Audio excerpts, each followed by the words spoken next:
എല്ലാവർക്കും ഒരു പുതിയ വീഡിയോ ക്ലാസ്സിലേക്ക് സ്വാഗതം. നമ്മളിന്ന് നോക്കാൻ പോകുന്നത് +1 ഹ്യൂമാനിറ്റീസ് ബാച്ചിൻ്റെ സോഷ്യോളജിയിലെ ഫസ്റ്റ് ചാപ്റ്ററാണ്. ഇത് നോട്ടടങ്ങിയ ഒരു വീഡിയോ ആണ്, മലയാളം നോട്ടാണ്. അപ്പം ഇത് വളരെ ഉപകാരപ്പെടും നിങ്ങൾക്ക്. അപ്പം നമുക്ക് ക്ലാസ്സിലോട്ട് പോകാം. ഫസ്റ്റ് ചാപ്റ്ററിൻ്റെ പേര് സോഷ്യോളജി ആൻഡ് സൊസൈറ്റി, സമൂഹശാസ്ത്രവും സമൂഹവും എന്നാണ്.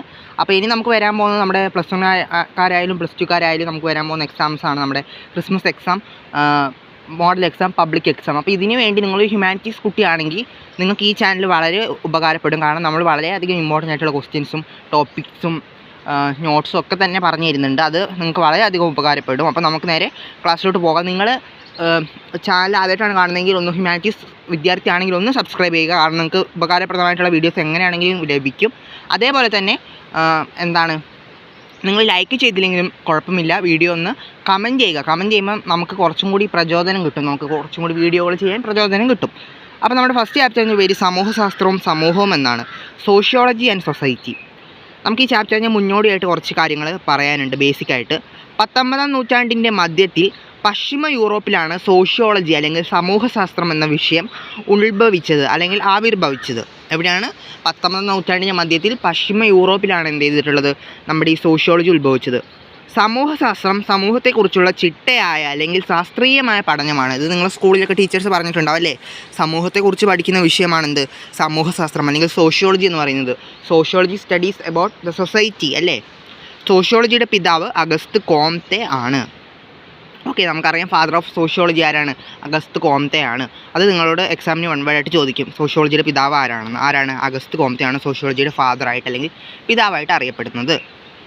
നമുക്ക് ഈ പാഠത്തിൽ ആദ്യമായിട്ട് പഠിക്കാനുള്ള ടോപ്പിക്കാണ് സമൂഹശാസ്ത്രപരമായ ഭാവന അല്ലെങ്കിൽ ദ സോഷ്യോളജിക്കൽ ഇമാജിനേഷൻ എന്ന് പറയുന്ന ഒരു ഭാഗം.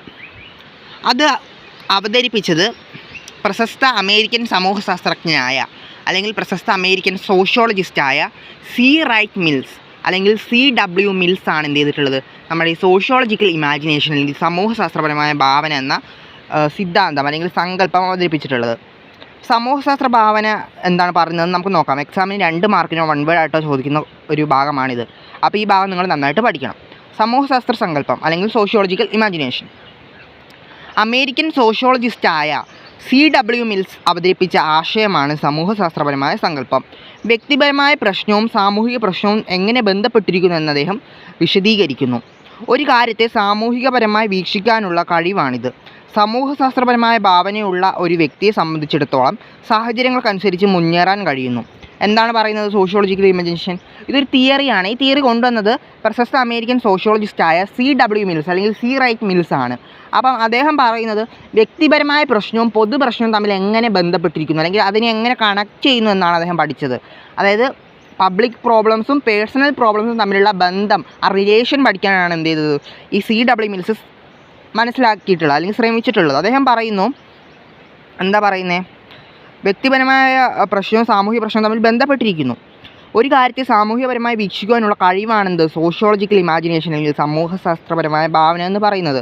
സമൂഹശാസ്ത്രപരമായ ഭാവനയുള്ള ഒരു വ്യക്തിയെ സംബന്ധിച്ചിടത്തോളം സാഹചര്യങ്ങൾക്കനുസരിച്ച് മുന്നേറാൻ പറ്റുന്നു. അതാണ് അതിൻ്റെ ഗുണം എന്ന് പറയുന്നത് അല്ലേ? സാഹചര്യങ്ങൾക്കനുസരിച്ച് എന്ത് ചെയ്യുന്നു, മുന്നേറാൻ പറ്റുന്നു അല്ലെങ്കിൽ സാഹചര്യങ്ങൾക്കനുസരിച്ച് ചിന്തിക്കാൻ പറ്റുന്നു. അതാണ് എന്ത് സമൂഹശാസ്ത്രപരമായ ഭാവനയുടെ ഗുണം. അപ്പോൾ ഇവിടെ നിങ്ങൾ 2 കാര്യങ്ങൾ മെയിനായിട്ട് ഓർത്താൽ മതി. ഈ സിദ്ധാന്തം, ഈ സോഷ്യോളജിക്കൽ ഇമാജിനേഷൻ അവതരിപ്പിച്ചത് സി റൈറ്റ് മിൽസ് ആണെന്നും അതേപോലെ തന്നെ ഈ സോഷ്യോളജിക്കൽ ഇമാജിനേഷനിലൂടെ അദ്ദേഹം പറയുന്നത് വ്യക്തിപരമായ പ്രശ്നവും പൊതുപ്രശ്നവും തമ്മിലുള്ള ബന്ധത്തെക്കുറിച്ചാണെന്ന് നിങ്ങൾ ഓർത്ത് വെക്കുക. അതാണ് നമുക്ക് ഇവിടെ പഠിക്കാനുള്ളത്. സോഷ്യോളജിക്കൽ ഇമാജിനേഷൻ വളരെ ഇമ്പോർട്ടൻ്റ് ആണ്. എക്സാമിന് 2 മാർക്കിനോ അല്ലെങ്കിൽ 1 മാർക്കിനോ ചോദിക്കുന്ന ക്വസ്റ്റ്യൻസ് ഈ ഭാഗത്തു നിന്ന് വരുന്നതാണ്. ഓക്കെ, അടുത്ത നമ്മുടെ ടോപ്പിക്കാണ് സമൂഹശാസ്ത്രവും സാമാന്യബോധവും, sociology and common sense knowledge എന്ന് പറയുന്നത്. ആദ്യം നമുക്ക് സാമാന്യബോധം, കോമൺ സെൻസ് നോളജിനെ പറ്റി നോക്കാം. കോമൺ സെൻസ് നോളജ് എന്ന് പറഞ്ഞാൽ അല്ലെങ്കിൽ സാമാന്യബോധം എന്ന് പറഞ്ഞാൽ, സാമാന്യബോധം അതൊരു വ്യക്തിയുടെ ഇതാണ്, അതായത് വ്യക്തിപരമായ വീക്ഷണമാണെന്നത് സാമാന്യബോധം എന്ന് പറയുന്നത്. വ്യക്തിപരമാണ്. അതേപോലെ തന്നെ അതെന്താണ്, അത് ശരിയോ തെറ്റോ ആവാം. സാമാന്യബോധം എന്താണ്? അതൊരു വ്യക്തിപരമായ വീക്ഷണമാണ്. അതേപോലെ തന്നെ അത് ശരിയോ തെറ്റോ ആവാം. പൂർണ്ണമായിട്ടും ശരിയല്ല, എന്നാൽ പൂർണ്ണമായിട്ടും തെറ്റും അല്ല, അങ്ങനെയാണ് പറയുന്നത്. അതേപോലെ എന്താ, സ്വയം പ്രതിഫലന സാധ്യതയില്ല. സാമാന്യബോധത്തിന് എന്തില്ല? സ്വയം പ്രതിഫലന, സെൽഫ് റിഫ്ലെക്സിവിറ്റി എന്ന് പറയുന്ന ഒരു ഇതിനില്ല എന്നാണ് പറയുന്നത്. എന്നാൽ സോഷ്യോളജി ശാസ്ത്രീയമാണ്, സയൻറ്റിഫിക് ആണ്. എന്നാൽ എന്താ, നമ്മുടെ സാമാന്യബോധം, കോമൺ സെൻസ് നോളജ് എന്താ, ശാസ്ത്രീയമല്ല, സയൻറ്റിഫിക് അല്ല. സോഷ്യോളജി സയൻറ്റിഫിക് ആണ്, അതിന് ശാസ്ത്രീയമായ അടിത്തറയുണ്ട്. സോഷ്യോളജി സാമാന്യബോധത്തിൽ നിന്നും തത്വചിന്താപരമായ ആശയങ്ങളിൽ നിന്നും വ്യത്യസ്തമാണെന്നാണ് പറയുന്നത്. സാമാന്യബോധത്തിൽ നിന്നും എന്താണ് വ്യത്യസ്തമാണ്, തികച്ചും വ്യത്യസ്തമാണെന്ന് സോഷ്യോളജി. സമൂഹത്തെക്കുറിച്ചുള്ള പഠനത്തിൽ സോഷ്യോളജി ശാസ്ത്രീയപരമായ രീതികൾ ഉപയോഗിക്കുന്നു. എന്താണ്, നമ്മൾ സമൂഹത്തെക്കുറിച്ച്, നമ്മുടെ ചുറ്റുപാടിനെ കുറിച്ച് പഠിക്കുമ്പോൾ സോഷ്യോളജി എന്താണ് ചെയ്യുന്നത്, സാമൂഹ്യപരമായ കാര്യങ്ങൾ ഉപയോഗിച്ചാണ് പഠിക്കുന്നത്. അല്ലെങ്കിൽ സാമൂഹ്യപരമായ റിസർച്ച് രീതിശാസ്ത്രങ്ങൾ എന്തുണ്ട്, സോഷ്യോളജിക്കുണ്ട്. അറിവിൻ്റെ സത്യാവസ്ഥ മനസ്സിലാക്കാൻ സോഷ്യോളജി എന്ത് ചെയ്യുന്നു, ശ്രമിക്കുന്നു. അപ്പോൾ സോഷ്യോളജി തികച്ചും സാമാന്യബോധത്തിൽ നിന്ന് വ്യത്യസ്തമാണ്. സാമാന്യബോധം ശരിയോ തെറ്റാവാം, അതൊരു പേഴ്സണലായിട്ടുള്ള ഒരു വ്യൂ ആണ് സാമാന്യബോധം എന്ന് പറഞ്ഞാൽ. എന്നാൽ സോഷ്യോളജി എന്താണ്, ശാസ്ത്രീയമാണ്, അതിന് ശാസ്ത്രീയമായ അടിത്തറയുണ്ട്. അത് സമൂഹത്തെക്കുറിച്ച് പഠിക്കാൻ എന്ത് ചെയ്യുന്നു, വ്യത്യസ്തമായ രീതിശാസ്ത്രങ്ങൾ ഉപയോഗിക്കുന്നു. അതാണ് പറയുന്നത്. സോഷ്യോളജി സാമാന്യബോധം എന്ന ഭാഗം നിങ്ങൾ നന്നായിട്ട് വായിച്ച് മനസ്സിലാക്കണം. ആ ഭാഗത്തു നിന്നും ക്വസ്റ്റ്യൻ വരുന്നതാണ്. ഓക്കെ, അടുത്തതായി നമുക്ക് പഠിക്കാനുള്ള ടോപ്പിക്കാണ് സോഷ്യോളജിയുടെ നിർമ്മിതിയിലേക്ക് നയിച്ച ദൈക്ഷണിക ആശയങ്ങൾ. 5 പോയിൻറ്റ്സ് ആണുള്ളത്. ആദ്യം നമുക്ക് ആ പോയിൻറ്റ്സ് എന്തൊക്കെയാണെന്ന് നോക്കാം. അത് കഴിഞ്ഞ് ആ പോയിൻറ്റ്സിനെ വിശദമാക്കി നമുക്ക് നോക്കാം. അപ്പോൾ സോഷ്യോളജിയുടെ നിർമ്മിതിയിലേക്ക് നയിച്ച ദൈക്ഷണിക ആശയങ്ങൾ. ആദ്യത്തെ ആശയമാണ് പരിണാമ സിദ്ധാന്തങ്ങൾ. എന്താണ് പരിണാമ സിദ്ധാന്തങ്ങൾ? രണ്ടാമത്തെ പോയിൻറ്റ് ഫ്രഞ്ച് വിപ്ലവം. മൂന്നാമത്തെ പോയിൻറ്റ് പാശ്ചാത്യ ചിന്തകരുടെ ആശയങ്ങൾ. നാലാമത്തെ പോയിൻറ്റ് ജ്ഞാനോദയം. അഞ്ചാമത്തെ പോയിൻറ്റ് സാമൂഹിക സർവേകൾ. അപ്പം സോഷ്യോളജിയുടെ നിർമ്മിതിയെ സ്വാധീനിച്ച അല്ലെങ്കിൽ സഹായിച്ച പ്രധാനപ്പെട്ട ദൈക്ഷണിക ആശയമാണ് പരിണാമ സിദ്ധാന്തം.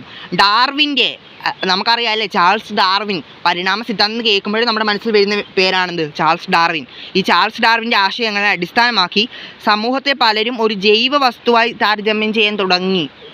ചാൾസ് ഡാർവിൻ്റെ ആശയത്തെ സമൂഹശാസ്ത്രത്തിൽ ഉപയോഗിക്കാൻ പല സോഷ്യോളജിസ്റ്റും എന്ത് ചെയ്തു, ശ്രമിച്ചു എന്നാണ് പറയുന്നത്. രണ്ടാമത്തെ പോയിൻ്റ് എന്തായിരുന്നു, നമ്മുടെ ഫ്രഞ്ച് വിപ്ലവം അല്ലേ. 1789 ഫ്രഞ്ച് വിപ്ലവം സമൂഹത്തിലെ വമ്പിച്ച മാറ്റങ്ങൾക്ക് തുടക്കം കുറിച്ചു. അതൊരു സാമൂഹ്യ വിപ്ലവം തന്നെയായിരുന്നു. ഫ്രഞ്ച് വിപ്ലവത്തിൻ്റെ മാറ്റങ്ങളെ വിലയിരുത്താനുള്ള സെൻറ്റ് സൈമണിൻ്റെയും അഗസ്റ്റ് കോംതെയുടെയും പരിശ്രമങ്ങൾ സോഷ്യോളജിയുടെ ഉത്ഭവത്തിന് കാരണമായി. ഫ്രഞ്ച് വിപ്ലവം സമൂഹത്തിന് നൽകിയ വലിയൊരു ആശയമായിരുന്നു എന്ത്, സമത്വം, സാഹോദര്യം എന്ന് പറയുന്ന ആ ഒരു ആശയമല്ലേ. സമത്വം, സാഹോദര്യം എന്ന് പറയുന്ന ഒരു ആശയം ഫ്രഞ്ച് വിപ്ലവം മുന്നോട്ട് വെച്ചു.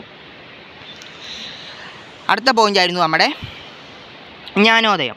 17-ാം നൂറ്റാണ്ടിൻ്റെ അന്ത്യത്തിൽ യൂറോപ്പിലുണ്ടായ ദൈക്ഷണിക പ്രസ്ഥാനമാണ് ജ്ഞാനോദയം യുക്തിചിന്തയ്ക്കും വ്യക്തിവാദത്തിനും പ്രാധാന്യം നൽകി. അതായത് 17-ാം നൂറ്റാണ്ടിൻ്റെ അന്ത്യത്തിൽ അതുവരെ എന്തായിരുന്നു, ദൈവത്തിനായിരുന്നു പ്രാധാന്യം നൽകിയത്. എന്നാൽ ആ ഒരു നൂറ്റാണ്ടിലൂടെ മനുഷ്യൻ്റെ ചിന്തകൾക്കും മനുഷ്യൻ്റെ വികാരങ്ങൾക്കും പ്രാധാന്യം നൽകുകയും മനുഷ്യനെ ഒരു സമൂഹത്തിലെ വലിയ വസ്തുവായി കണക്കാക്കി അവന് പ്രാധാന്യം നൽകിയ ഒരു പ്രസ്ഥാനമായിരുന്നു ജ്ഞാനോദയം അല്ലെങ്കിൽ എൻലൈറ്റ്മെൻറ്റ് എന്ന് പറയുന്നത്. ജ്ഞാനോദയ കാലത്ത് സാമൂഹികമായ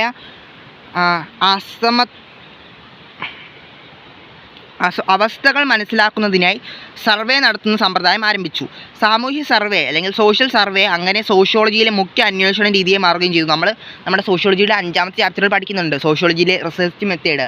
അതിലൊക്കെ പറയുന്ന കാര്യങ്ങളാണെന്ത്, ഈ സോഷ്യൽ സർവേനെ കുറിച്ച്. അപ്പോൾ നമ്മൾ ഇന്നത്തെ ക്ലാസ്സിൽ എടുത്തിട്ടുള്ളത് കുറച്ച് ഇതേ എടുത്തിട്ടുള്ളൂ. കാരണം നമുക്ക് ഒരു ക്ലാസ് തന്നെ എടുത്താൽ നിങ്ങൾക്ക് അത് ലെങ്തി ആവും, നിങ്ങൾക്ക് ചിലപ്പം പെട്ടെന്ന് മനസ്സിലാവാനും പറ്റില്ല. ഇതിന് നമുക്ക് 2 പാർട്ടായിട്ട് ചെയ്യാം ഫസ്റ്റ് ചാപ്റ്ററിനെ.